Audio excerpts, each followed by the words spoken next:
Well, he's delivering a good run so far. 32.3, roughly the same sort of times as Oliver Jarvis was doing just prior to the pit stop. And so he's running his way through traffic, being quite aggressive and getting on with the job. It's going to be, as you say, well, that last lap, it was only 8 seconds was what Brendan Hartley was able to take out of it. A slightly slower lap, a 3 minutes 24.8 for Hartley, a 3 minutes 32.3 for Thomas Laurent. There's some, as you say, more smiley but slightly intense faces down there in the Porsche pit. Halfway up the pit lane, he's just passing his pit box now on the right-hand side. He'll have a look at the actual pit board itself, possibly a radio message, lifting off, coasting in towards the actual chicane. You can see the light there signalling on the side, the one single red light. That signifies that he's leading the category LMP1, but the leader of the race overall is the number 38 with Thomas Laurent on board, which is 2 laps up the road. The mighty 38, it comes back again, doesn't it? The mighty 38, as we're on board with Brendan Hartley. So number 24, Manor, that was, sorry, replay. He comes over the start-finish line to complete another lap. Let's have a look at the lap time for Brendan Hartley as he crosses the line. 3:22 that he has done. That's 10 seconds a lap faster than Thomas Laurent. That was the fastest 6 hours of my life in commentary. I loved every single minute of it, but my goodness me, folks, have you got a great 3 hours remaining in this motor race. Julian Porter is just going to jump in from now to the end of the race, and I'll join him with about an hour to go or so. In the meantime, let's catch up with the leader with what's going on board. Listen in.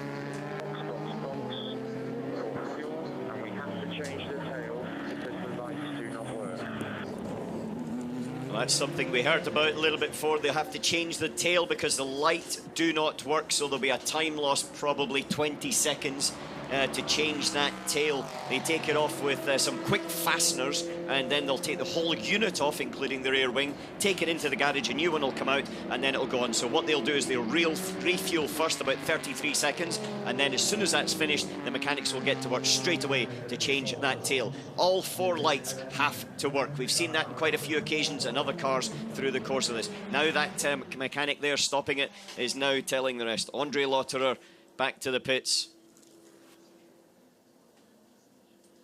All that work, all that testing, all that time, they had the speed and they had the race in the palm of their hand. But a cruel, cruel twist of fate has hit Porsche here at Le Mans in 2017. 3 hours remaining in the Le Mans 24 hours for 2017. Toby Moody signing off. Julian Porter, you're going to enjoy these remaining 3 hours.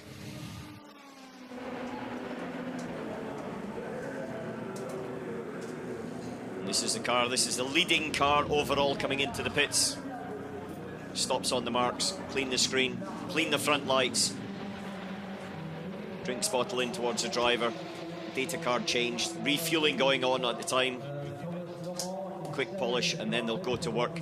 Also just having a little check at the back, making sure the brakes, looking at the discs. And now you can see the quick T-bar, fast release. And there's another lap gone. That's Hartley, dragged another lap back in the fight with Thomas Laurent for the lead of the race.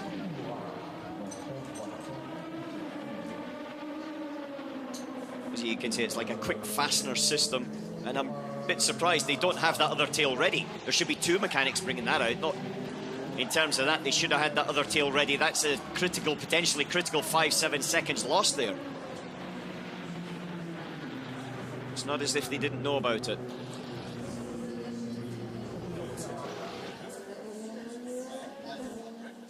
Get it into position, back down towards Porsche pit. So Ford runs out in the background.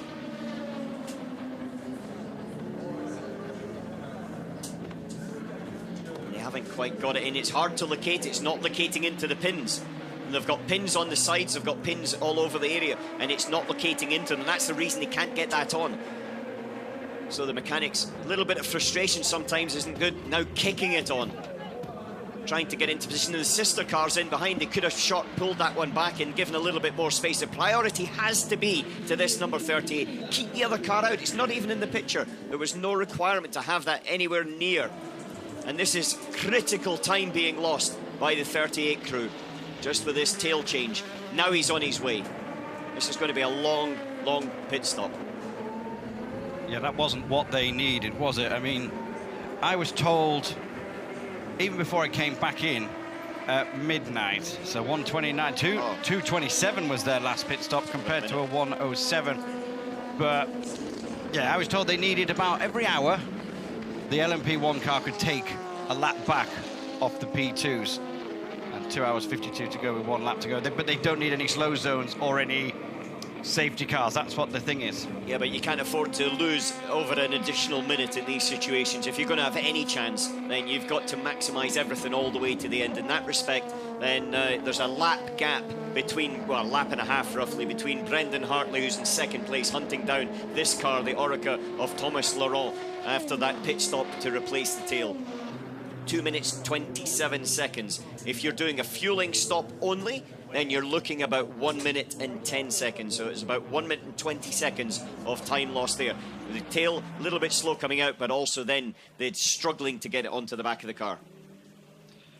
I've been in the box 3 minutes, Alan, and I'm surprised you haven't reminded me of something that I said yesterday evening between 6 and 9 o'clock when I said, what is the point of the number 2 car circling at the back? And you said, because you never know. You never know what might happen. And that you never know what might happen as well. Brendan Hartley, he's the only one in that car who hasn't won Le Mans.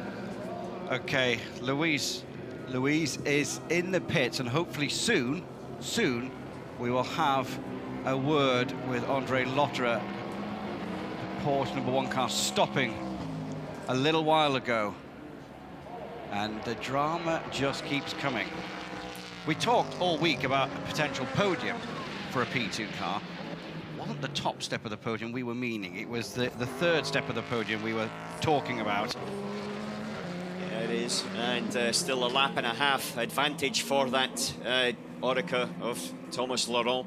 Hunted down, as we said, by Brendan Hartley. Brendan Hartley already won the World Championship. He hasn't had his hands on the big trophy here for the Le Mans 24 Hours. It's closer than I think it's ever been for him as he now comes through Tetra Rouge. Last lap of 3 minutes 21.549. That's approximately 12 seconds faster, 11-12 seconds faster than the P2s are able to run at this point in the race.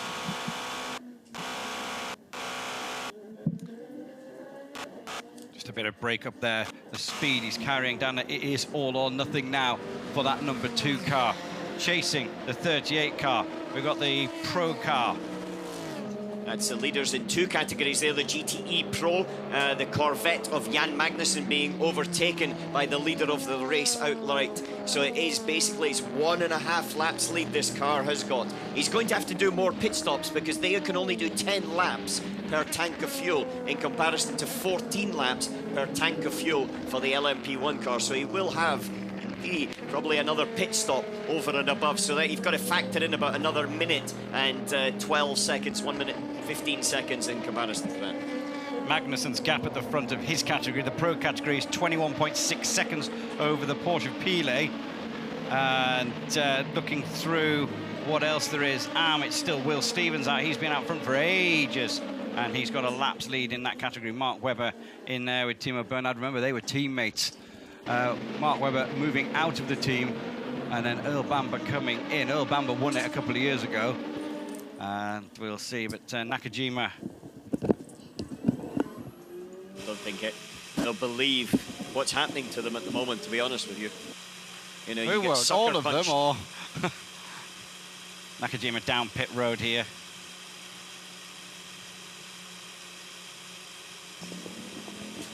Save something out of what potentially was going to be the first ever victory for this team, for Toyota. They've tried so many times through the late 80s, early 90s, the late 90s, and then came back in the late 2000s and running through until now. But it's never quite, it's been tantalizingly close. Never any closer than it was last year when they led until 2 laps to go. And it all failed on the final lap, stopping in front of the start and finish line. Literally 1 lap from the end of the race, the car was stopped in front of the start and finish line, and that was it. It was all over for them. And then this year they came back stronger, faster, better. They delivered a pole position that was the fastest ever pole position round here in the Le Mans circuit. Delivered at the start of the race, but just things unravelled. They just unravelled quicker than ever before. But recovery, and now they're back in a position where 10th overall, admittedly, well back. Not really much chance of a victory, but some points in a second place in the LMP1. Giles is back in the hot seat. Lena just taking a little rest.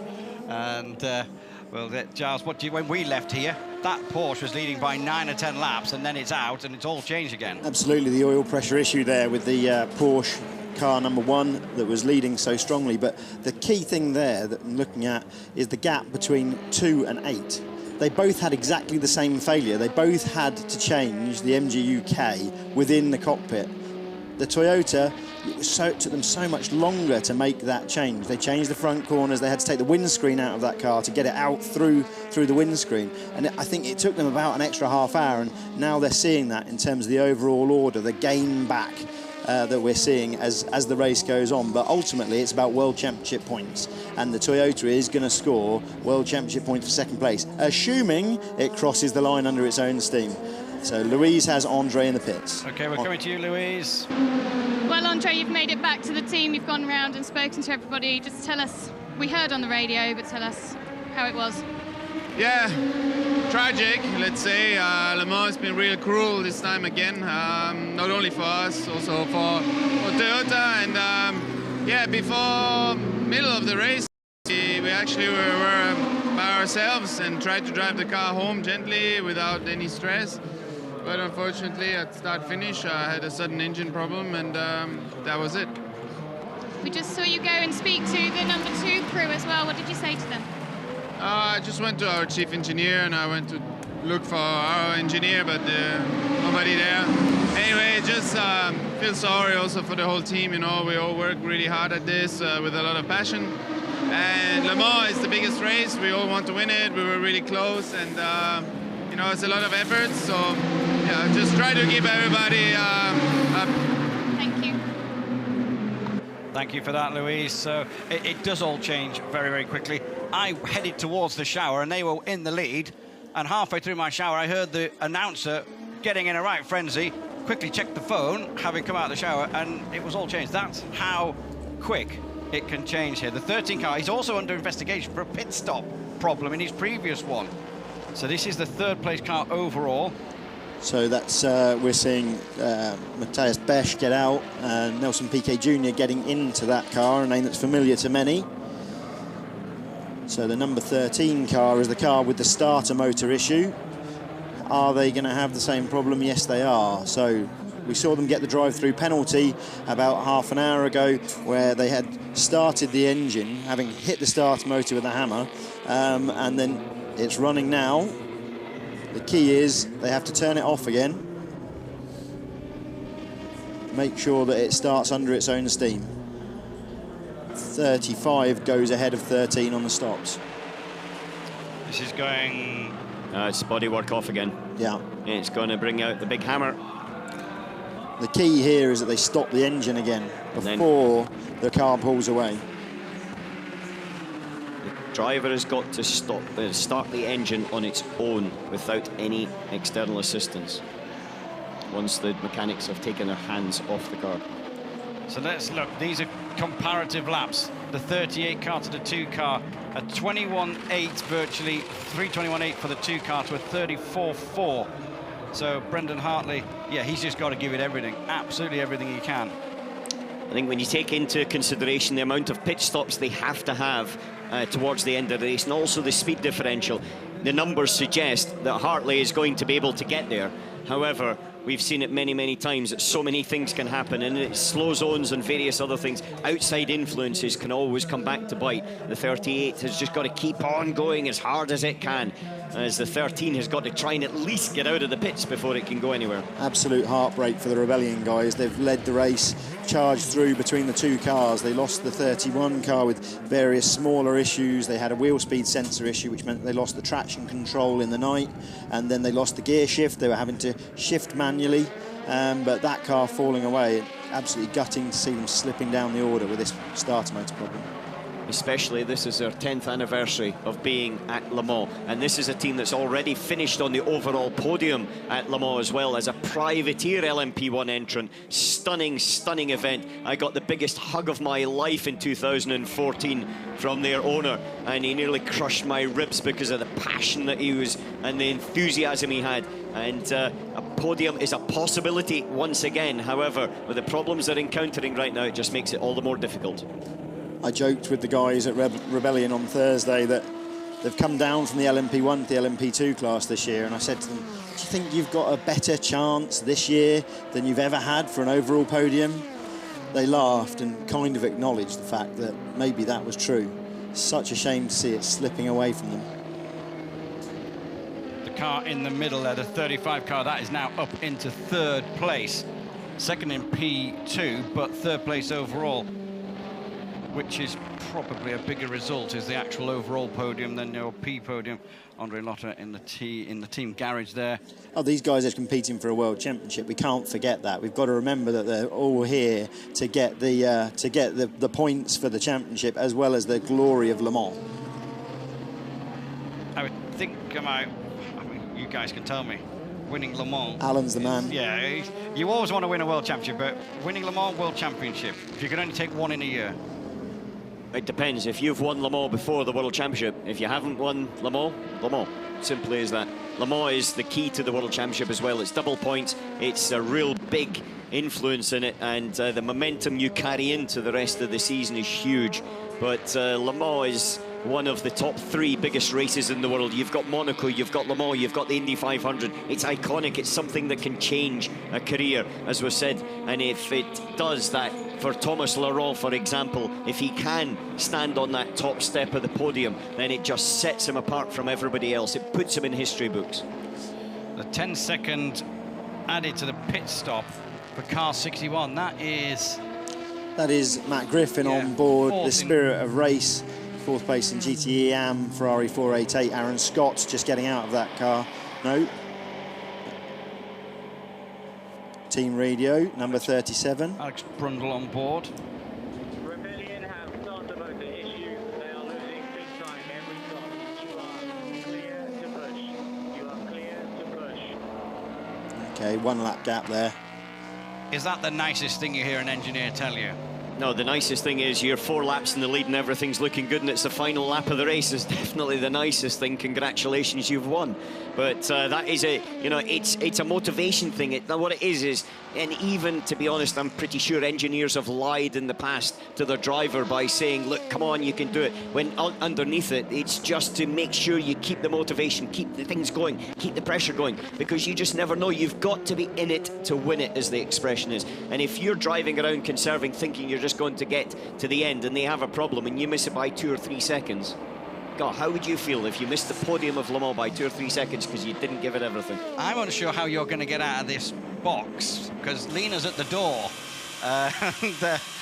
It's all right. Drivers and engineers have a relationship. It's a very special relationship, very, very close relationship, because they have to understand each other and the mentality and the psychology, and they have to be able to translate. Engineers translate drivers' emotions and feelings into numbers that the car setup can understand. But there is a big game in this, and drivers, I can tell you, lie to their engineers. Engineers sometimes lie to the drivers, but it's about the bigger picture, and I think we all accept that, because the one thing that they are both wanting more than anything else is to win. That #1 spot, which is currently held by the 38 car. So this is the Brundle car. This is the Rebellion that it's chasing. Yep, number 13, but as we know, every stop we're going to be losing. What did we lose in the last stop? We lost nearly a minute. So team radio from we think number 13, not number 31.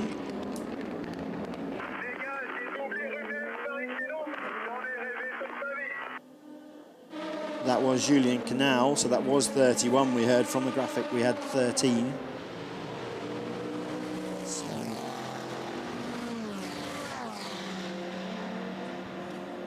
Really cool thing there. Translated through, he's overtaken Rubens Barrichello, and that was a dream of his life. Now that's pretty cool when the driver has got that and then the energy comes back into the bits. It makes us, all of us, smile here. You know, can you imagine? He's overtaken Formula One Grand Prix winner.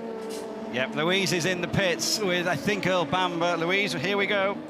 Well, on the flip side of the Andre interview, Earl, could you believe last night that you would be in this position right now, just a couple of hours left of the race?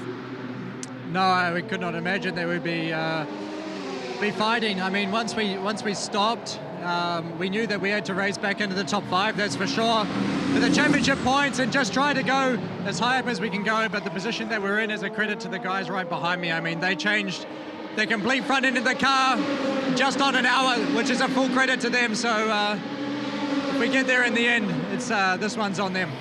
Thank you. Thank you for that, Louise. The leader of the pro category, the 63 Magnussen Corvette, is just on pit road. Trying to have a look at this. That battle's going to rage down to the end. I think it's going to come down on stops. Patrick Piet is second in the Porsche, and the Ford of Andy Priaulx is in third. So the gaps are 23 seconds between first and second. In fact, Piet now, with Magnussen being in the pits, has overtaken the lead, and Priaulx will be very, very close to coming into second place. Yeah, those engineers will be calculating the race back from the end, assuming no yellow flags, to work out how they can best fuel the cars. You might see them start to short fuel cars from this point forward to make sure that they minimise their pit stop times. Jackie Hicks in the Porsche garage. This is the 91 car now. This has just gone ahead, and this is just going to keep running and running with different pit stops and everything. But we saw the sister car, 5 o'clock this morning, go into the barriers on the final corner of a lap, and it never came back out. I don't know whether it's still parked over there. They maybe removed it back over to the pits now. But Priaulx, 29.6 seconds away from this guy. So the drivers that will be getting in the cars at these stops will be the drivers that are going to take the car to the end, I believe, in the GTE Pro category. So Jordan Taylor just taking that Chevrolet over from Magnussen. Yeah, I think some of them, like Priaulx, for example, he'll definitely have a driver change by the time that he was in the car, and that should go back to Harry Tinknell in terms of that one. I'm not sure about the lead Porsche of Patrick Piet. Timo Bernhard gets his helmet on to take over from Brendan Hartley in car number 2. The car we're riding on board with now as he comes down towards Indianapolis. Very, very quick right-hander in, brake hard on for the left-hander, down a couple of gears, and then squeeze gently on the throttle, flat out now before the heavy braking, the slowest corner on the circuit, at Arnage. So, Alan, in this situation, Lena's just behind, so you might be able to nod and give advice, but you've got 3 drivers who you equally believe are as good as each other. But in this situation, that number 2 car is there one that you would always think this is their situation? Be it like a start, you always put a certain driver into the start. Is there someone you think, right, we need a brave, fast driver who's going to hang it all out? Yeah, at that level, you actually have got 3 drivers that should be able to deliver the job anyway. And but if there is something, because it depends who's been in. So, for example, Hartley can't come back into the car because he's in the car and he's got to come out. But in that respect, then there are some times on occasions where you would sort of throw everything at it, if you like, and that's when egos have to come out of the situation. That's when the driver that maybe doesn't go in has got to look at it for the better good, because I think you have to work as one team and you've got to work with your strengths and support the weaknesses. This is the 67 car of Andy Priaulx at this moment. That's second in category behind Patrick Piet in the Porsche. 29 seconds behind. Ford won last year. They're in the mix for a second victory on the trot. Different car, but it's going to be a pretty tough one. I think it's going to be extremely tight between that and the Aston Martin and the Porsche and the Ford. Well, when we get a long shot of the Priaulx Ford, you should be able to see the 97 Aston behind it. He should appear. Oh, Prio just running wide there. Yeah. He's got a push. Three-time world champion Andy Prio. You see him just weaving just to clean the tyres up as he comes down on the run to the Porsche curves. Sorry, Serra is one behind Taylor, sorry, in the Corvette. The Corvette's 9 seconds away. I think he's got about 3 laps to go, Prio, before he comes in for his next pit stop. Yeah, Prio last stop, lap 289. And he's now on lap 300. Rubens Barrichello, 45 years old. His first Le Mans, loving it. And he's just made Julian Connell's day because he's overtaken him on the racetrack, so...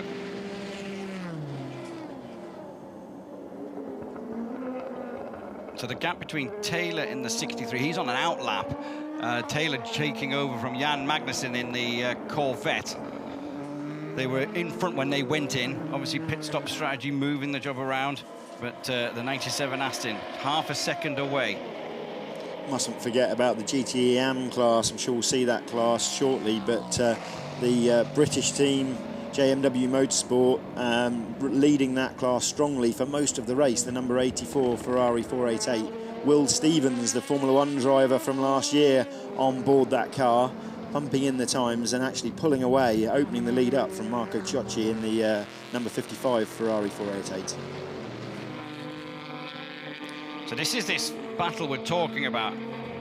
Now on his first proper lap is Taylor with Serra behind. You don't need the computer to tell you what the gap is. It's close. But we've already seen in the last hour this Aston have to come back past the Corvette, and we can see where it does it. If we watch carefully here, you know, the Aston seems to have the legs on the straight. He can draft up behind and draft past the Corvette. The Corvette can't do that in the tow. Yeah, that's obviously the easiest place to try and overtake is down the straights. Better than heavy braking in to the corners as well, but he's not going to, don't think he's going to have a chance in this one. He's getting close, though. He's getting very, very close.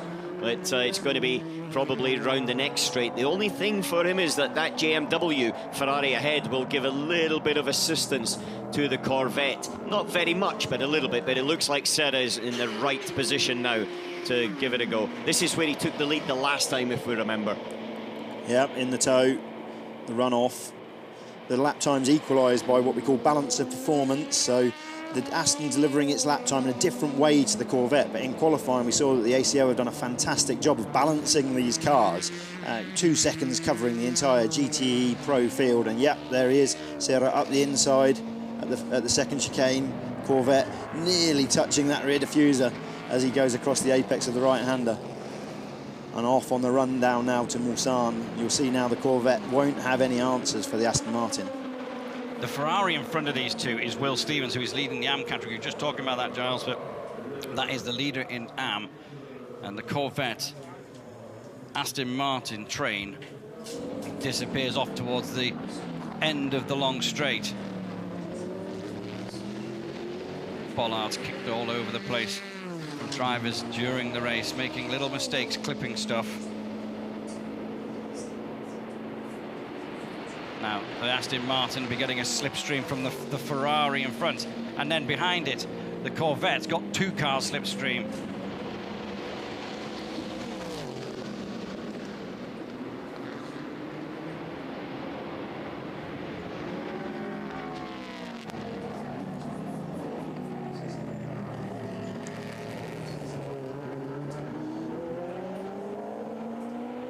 Great sounding cars.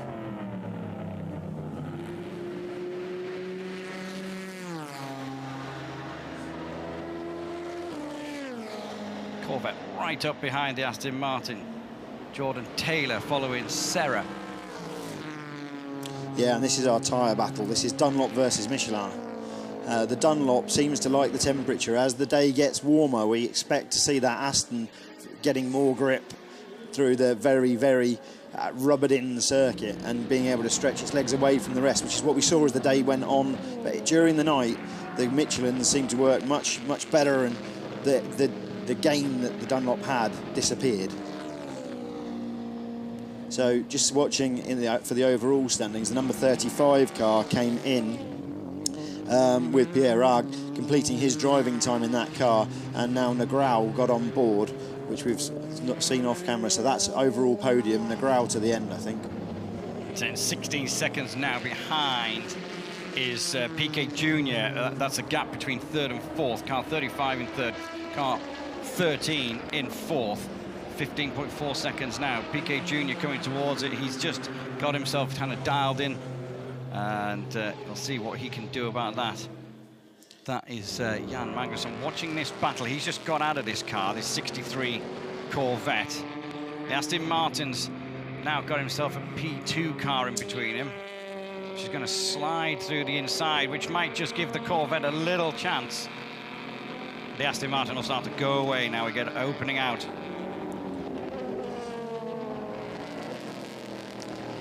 Only 10 seconds up the road from these guys is Andy Priaulx on board the Ford GT. And then a further 27 seconds up the road, Patrick Pilet in the Porsche. Porsche really felt that they were out of this battle. On Thursday, they were saying, you know, we're struggling, but then Saturday morning came and they got a balanced performance brake. Only 8 kilograms of mass taken out of the car when they were looking for 8 kilowatts of power, but every little bit helps, and look where they are now. Just to keep abreast of overall standings, the number 2 car with Brendan Hartley is on pit road. Here it is. We've seen Timo Bernhard standing in the pit garage with his crash helmet on.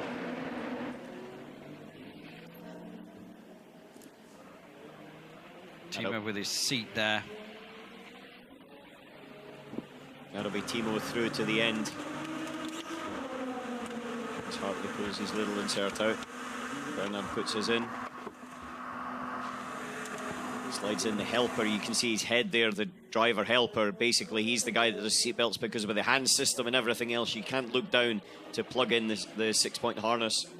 And now the mechanics pushing the guys away, understandably so, because you want to ensure this is a full service here, so the mechanic's going to be running around, putting new tyres on. Only one gun allowed over the white line into the pits at any one time. So although they have 2 wheel guns, only one to be used over the line at any one point.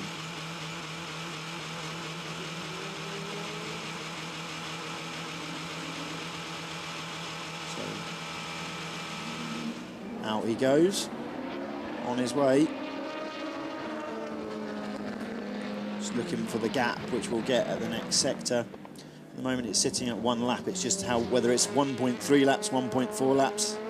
New hard tyres on all round, brand new sticker set. It's the hottest time of the day, and he's got 2 hours. He's got basically 3 stints to do, 2.5 stints in that respect, and so therefore he's, you know, you want to ensure that you get the right tyre on, and that's the one that is appropriate for the track temperature as you speak right now. His teammate in the sister car, looking across at the screens that we've got in front of us, Andre Lotterer's car now still stopped out on circuit. That was the car that was leading, is now retired, and is effectively 50th position. That is the leader of the race there, the second car in your picture. That's the 38 car, the Jackie Chan DC Racing, lapping the Gulf Racing Porsche in the AM category. It's a lap lead plus a little bit more. As Giles is saying, once it all filters out in a lap or so, we'll find out exactly what it is. Can they hold on? 2 hours, 24 minutes. As Alan was saying, you've just got to throw everything at it. These chances are so few and far between. Thomas Laurent on board that car. You know, Thomas moved out of karting in the end of 2014. 2015 spent time in the Asian Le Mans series in the Le Mans Prototype 3 category, which was a new category at the time. 3 wins and Rookie of the Year. And then Carrera Cup in France last year, a single podium, but carrying on through the ACO ladder, did the LMP3 Championship in the European Le Mans series, 1 win at Estoril, again Elms Rookie of the Year, and now here he is at Le Mans driving the LMP2 class, Jota Sport Jackie Chan DC Racing car, leading with 2 hours 23 minutes to go. Thumbs up, quite rightly so. This is the leader of the AM category. Will Stevens in that car as he came in. Just checking it all around. Fuel, clean windscreen, clean headlights. Stevens will be staying in. All the dirt from 22 hours of racing all splattered all over it. Brendan out of the car. He's done whatever he can. He's left it up to Timo to try and bring it home. That's the thing, is you hand over, that's all you can do. Yep. Crossing his fingers. As now Stevens leaves the pit lane. The leader in GTE AM has now gone out. Will Stevens still in the car. And they've got a reasonably comfortable lead in that respect, so there's no dramatic rush in the better to make sure that they're absolutely right. This is the leader in the GTE Pro category, the Porsche. Look at the other wheels, and now this is the leader overall as well. Just running over the curb, some super slow motion shots coming through from our camera crews. At this point in the race, Alan, are we starting to feel brake pad knock-off upright starting to move around and starting to nurse certain elements of the car? You basically, in that side of things, yeah, you feel it's a gradual degradation, and if you're out the car for 5 hours, say, then when you get back in, it's a completely different circuit in terms of grip. You're probably on a different tyre compound, plus as well, the other thing is the car has been thrashed for 5 hours, and so therefore, you know, in terms of the brake, fuel brake, you've just got to adapt to that very, very quickly. You know, I've never been one to subscribe to the, you go around and you listen and you think, oh, I hear that rattle on that one. You're focused totally 100% in making sure you get, you know, through the last few laps and whatever guise it is and whatever situation it is. Second and third in GTE Pro, still lapping together. Off camera, we've just missed Harry Ticknell getting on board the number 67 Ford GT. Now, he's very much in the hunt, so that's going to be him to the end, as you said earlier, I believe, Alan. Yes, it definitely is for Tinks. He'll be in right to the end. So,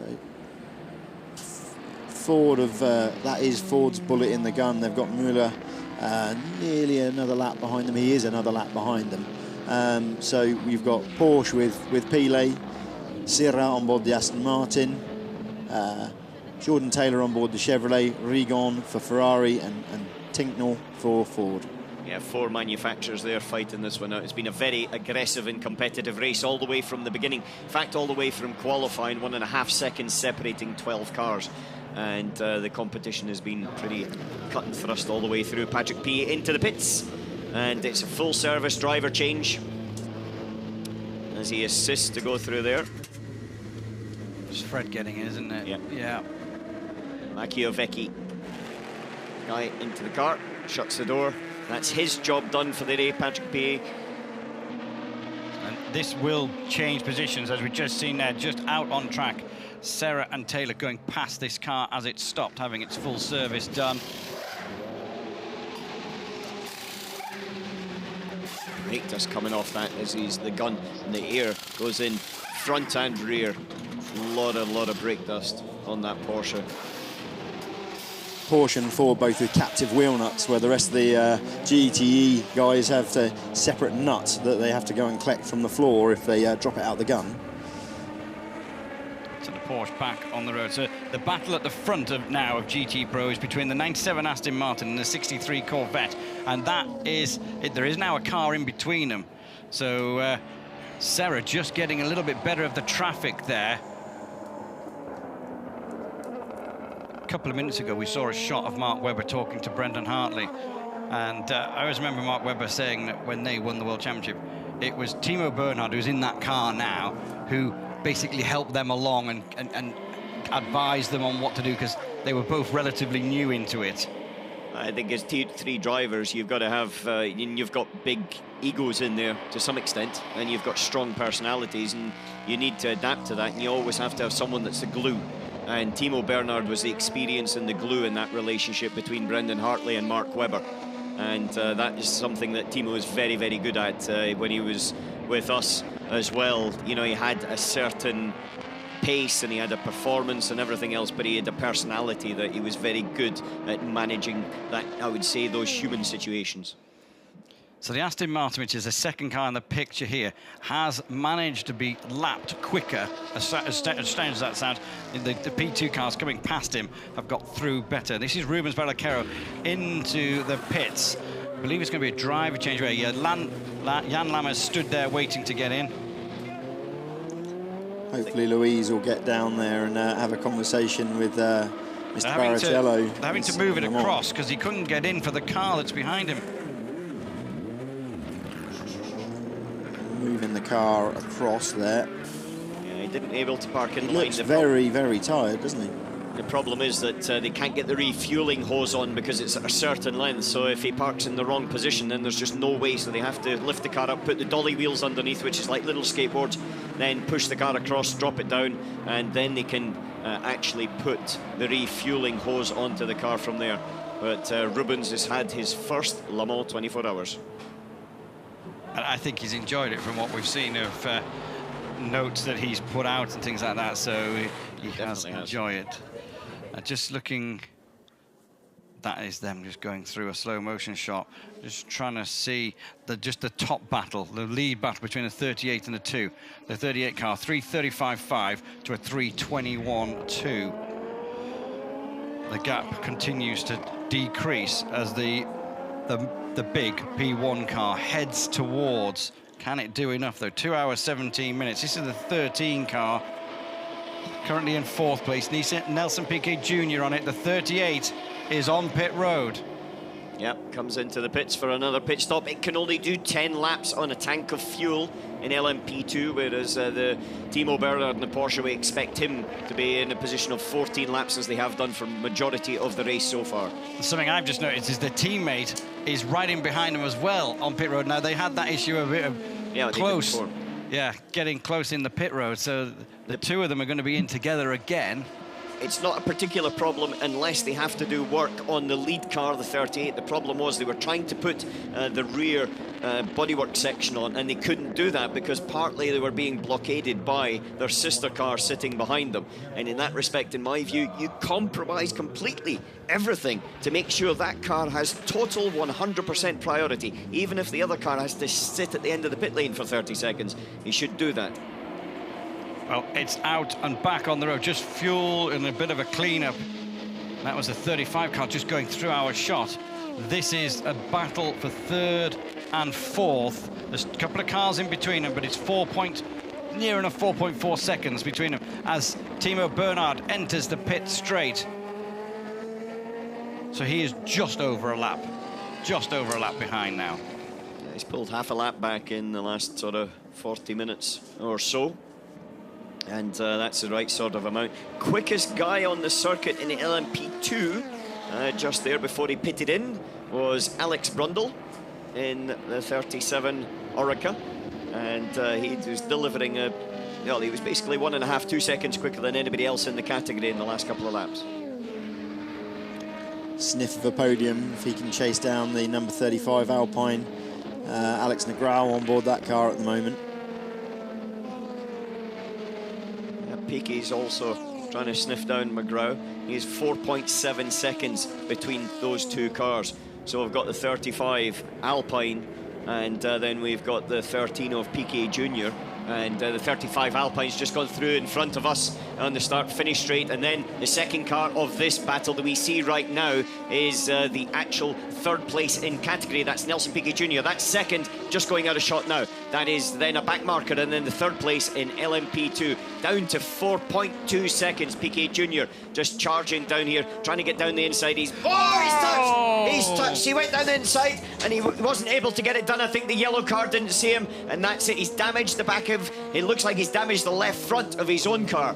It's the 13 car that we need to see, Piquet Jr. I think he's got away, has he? Yeah, no, it's a... Dive plane. Looks like a bit of dive plane and maybe a little bit of bodywork there as he came in. Went down the inside and then he just didn't see it. Yeah, it's definitely a dive plane there. You can see it disappearing up. Not too much damage. In 2008, Tom Christensen, my teammate, when we were leading the race, had exactly the same thing with a back marker at exactly the same point, and Tom spun. The interesting thing was, Tom's Danish, and it was the only other Danish driver in the race that he had the collision with. But thankfully, we got away with it, went on to win the race. So what's that likely to have done to the balance of that 13 car, losing a dive plane off one corner? It takes a little bit of front edge grip off it. It depends. If the car's oversteering, if the rear's loose and unstable going into corners, it can sometimes help. You know, we do bash them around a little bit, so they're always evolving, shall we say. But, you know, you have dive planes, you have all the aerodynamic aids. The dive plane, just led us to explain, is just underneath the lights and their little fins, and it just helps divert the air, gives a little bit more front feedback and feel into the apexes of the corner, and they're there for a reason. If you didn't think they were appropriate, you wouldn't have them there in the first place. Well, that incident is being investigated by the stewards between car 13 and 49. This is Timo Bernhard in the number 2 Porsche, and he needs everything to go his way. He caught that first car in the right place. He's caught this one in the wrong place. He's going to go right around the outside. So this is the leader. Bernhard's just behind him, but a lap behind him. So I would say another lap or 2, and Bernhard will unlap himself and put himself back onto the lead lap.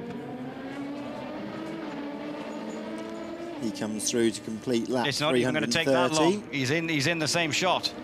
Yeah, you can see him there. So now Timo Bernhard can see the race leader as he'll fly through Dunlop, and then the next point you'll see him as he comes out of this next chicane. You might see him as he goes through the S's, and then immediately your eye looks for the car. So now as the race leader drives down the hill through the S's, and then you see Timo Bernhard in the background, and naturally Bernhard's eye will look for where he is. He'll look to see how he's catching. The next point he'll look for him is out to Tetra Rouge as he comes onto the Mulsanne straight down to the first chicane. I think the best way to summarise what's going to go on for the next 2 hours and 12 minutes is pit stop numbers to date. Thomas Laurent on board the 38, 35 pit stops to get to this point, being able to complete these 10-lap stints. 14 lap stints for the Porsche. We saw them yesterday only managing to do 13 because the density of the fuel and the high temperatures meant they didn't have the fuel mileage to go to 14, but during the night they've done that. 26 stops, 9-stop difference to get to this point in the race. Just remember, though, that Porsche was in the pits for quite a long time, having a little, shall we say, rest and recuperation. Absolutely. Yeah, and I thought it was all out of it. That was it. It was kind of why are they bothering pursuing it? They were last when they came out of the pits, and yeah. But here it is. This is first and second, but a lap and a few hundred meters between them. So they got a. And what we have this year as well is the P2 car. So the car that's leading actually has bigger engines and a quite high speed on the straight. So he's already flashing. Timo's flashing. He'll get him on acceleration more than acceleration more than top end speed. As he come up over Mulsanne, it'll be coming out of Mulsanne corner. I would have thought where he'll boost past him. So he's got extra, about 500 horsepower more when he comes out. Here's his team radio. Car ahead is the race leader. Need to put 1 lap on him. Let's put 1 lap ourselves. It's Kyle Wilson-Clark, the engineer of that car. Well, actually, he was. The car behind you is now the race leader, Kyle, because he's already done that, and now he's back onto the lead lap. So this is the overtake here, and just all of that power, that hybrid power, as well as engine power, just launching it off the corner and away. Yeah, the LMP2 cars in the speed traps, some of them even quicker than the LMP1 cars, the Dallara in particular, up to 10 kilometres an hour quicker in the speed traps than these LMP1Hs, but that was the perfect example of how these hybrid cars, using their four-wheel drive systems, deploy the electric motors in the front to boost out of the corners. Down into Porsche. Just looking a little bit at the other parts of the order as now Timo Bernhard is just going to go full-on attack to try to regain that last lap. As was said before, the little red light on the side of the car signifies that he's first in his class. He's not first overall. He's got 1 complete lap to gain back on Thomas Laurent in the Jota LMP2 car before he can get into that position. Further down in the battle for the GTE category, though, then that is pretty hot. Daniel Serra is 3.17 seconds ahead of Jordan Taylor in the Corvette. Machiavecchi in the Porsche is a further 50 seconds behind. Harry Tinknell is another 29 seconds behind Machiavecchi, but the pit stop sequences are going to change that around again, and so that category is definitely going to be decided by when the last pit stop happens to be. They'll have been managing that now since early door, when the sun started to rise, and they'll be looking at stint lengths now. I'm monitoring those stint lengths, and there's nothing too odd there. The AM class, we've had some strange stint lengths, but that's been about driver time. That's been about making sure that their bronze driver gets the right amount of time. Every driver here at Le Mans must do a minimum of 6 hours on board the car. So the drivers are categorised, and within each class we're made up of a platinum, a gold, a silver and a bronze, depending on which class, depends which are allowed. But these AM classes, you have to have a silver or a bronze in each. Sebastian Buemi standing there ready and waiting for Nakajima to bring the car in soon. That car currently lying 9th overall and 2nd in the LMP1 category, because this car leads the LMP1 category and is 2nd overall. So with 2 hours 10 minutes to go, he's back on the lead lap, and we now have proper gaps. 3 minutes 24.8 seconds he is behind, and that was the third and fourth place cars going just out onto another lap in that battle for P2 and 3rd overall. And 3rd place in LMP2, 4th overall, Nelson Piquet Jr., the car we saw with that small incident up at the first chicane. It's now just popped into the pits as well, so they'll be, I think, refueling purely on that car, trying to keep Nelson in the car, but they will have to have a look at that bodywork damage on the right front when he got snagged up at the first chicane there in Dunlop. Yeah, that's on plan, 10-lap stint there from car 13. One of the critical things is, has he damaged a light? Because you must have all your lights functioning at any point, otherwise they'd have to change the nose. You can see the man there on the left-hand side, and he's just looking in to see. And if we cut away just maybe at the wrong point there, Andreas Seidel from Porsche, and that's his car that's out there. What they were going to do to that car, that the 13, which potentially could be on the podium. Piquet Jr. will stay on board that car. This is the 2 car. Last laps, it was nearly 14 seconds a lap quicker. This is the 35 car. This car sits 3rd overall in the race, 2nd in the LMP2 category car. This is the car that Nelson Piquet Jr. is chasing for overall position and class position, both on 329 laps. 1 minute 15 behind as he crosses the first timing split on his outlap, Nelson Piquet Jr. So he's made it out the pits. So Bernard, 322.1, 321 previous lap. So we know that the Porsches, when they were chasing the Toyotas, were lapping in around the 320s, so still not quite down to that same pace, but definitely giving it the message, making sure that they have maximum attack to pull in Thomas Laurent.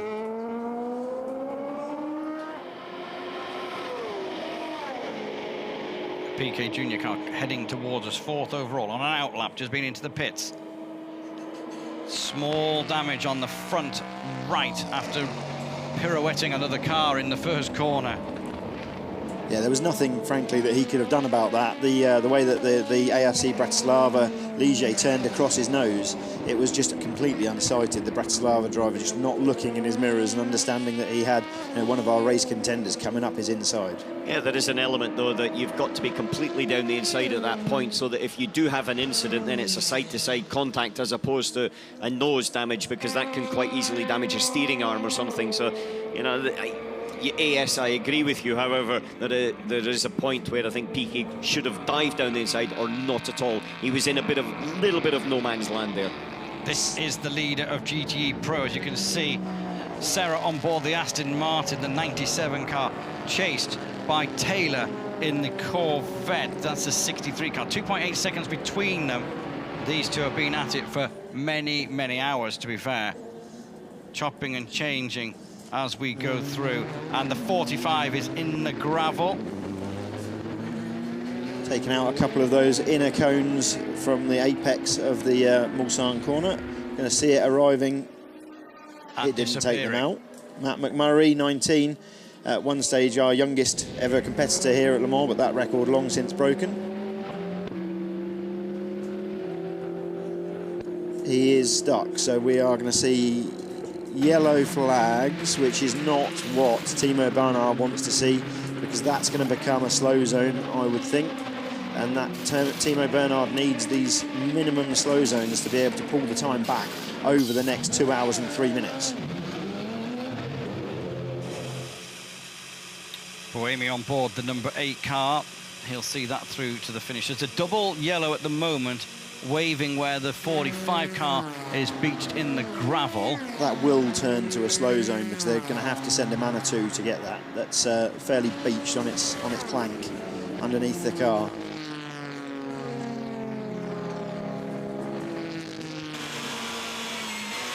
Yeah, prepare for slow sector at sector 5 at 12:57 and 45. We are currently 12:57 and 27, so the driver's getting a warning as they approach that area that they're going to have to slow to 80 kilometers an hour as they drive through the area where the incident is, and then once they're past the incident, exiting the slow zone, which could be way beyond the incident, they can release that speed limiter and away they go back up to racing pace. This saves us sending a safety car out.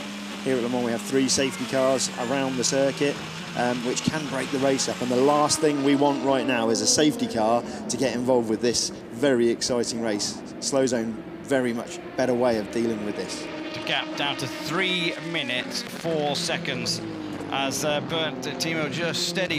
I don't know if you see, he hasn't seen him, and he just backed out of it. That's the difference, Alan, between what Nelson Piquet Jr. did, what Timo Bernhard didn't do. He wasn't sure whether Jan Lammers had seen him, and he just backed out of it and thought, I've got much bigger fish to fry around the next corner. I can take him away and get away with it. To Bernhard now on the way down Tête Rouge onto the Mulsanne straight. There's 2 chicanes here, then there's the big one. Then we head into where that slow zone is. Cars are limited to I can't remember how much it is. My mind's gone blank. They're limited to a speed 80. Sorry, 80 kilometres an hour. Yeah, we just talked that one through. Sorry, I just explained the slow zones a moment ago. So yeah, no, the slow zone's very much better way of neutralising the race to allow the marshals to operate safely. You know, we're very thankful to all the marshals this weekend. You know, everybody here giving up their own time. Okay, this is the biggest motor race in the world, and who wouldn't want to be here? But these guys aren't paid to stand out there in these gravel traps. They do it for the love of the sport. Lots of British marshals come down and sleep in their campsites from Tuesday onwards, because of course we have qualifying and free practice on Wednesday and then 2 qualifying sessions on Thursday. So it's very much a long week for these drivers, marshals, teams and us. This is the leader.